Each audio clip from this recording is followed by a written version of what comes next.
غم گرفته دوباره صدامو، نم زده با سوای چشامو، نیستی و تکیه دادم به دیوار دوباره. بعد تو پا میذارم تو رویا، با خیال تو هر شب همینجا، مشک چشمام تمومی نداره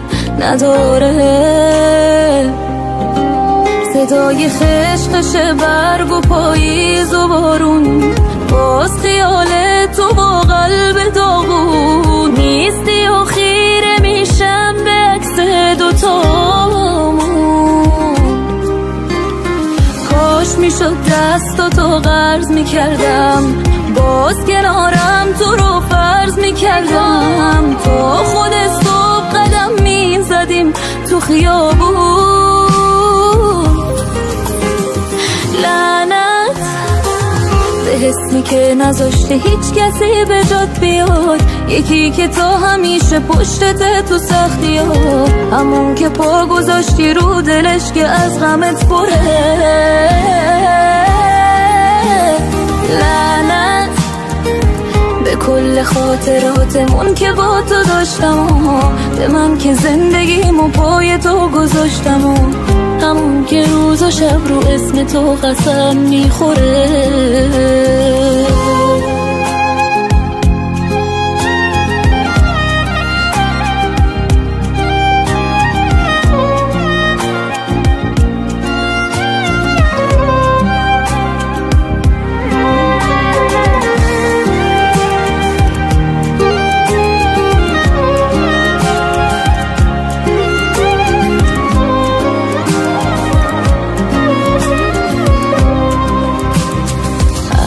من نیست چشاتو نبینم، باز نتونم کنارت بشینم، از تو تنها همین قصه هات مونده پیشم.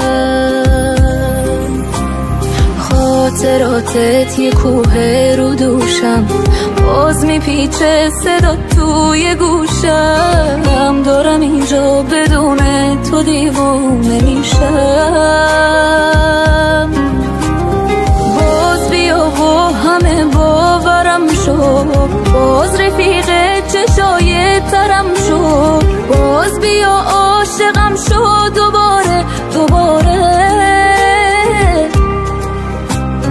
بی تو میمیره اینجا به زودی، اونی که کل دنیاش تو بودی، خیلی خسته است به این دوری عادت نداره.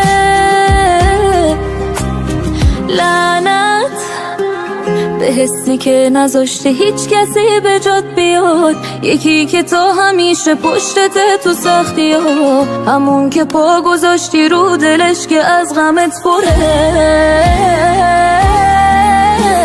لعنت به کل خاطراتمون که با تو داشتم، به من که زندگیمو پای تو گذاشتم، همون که روز و شب رو اسم تو قسم میخوره.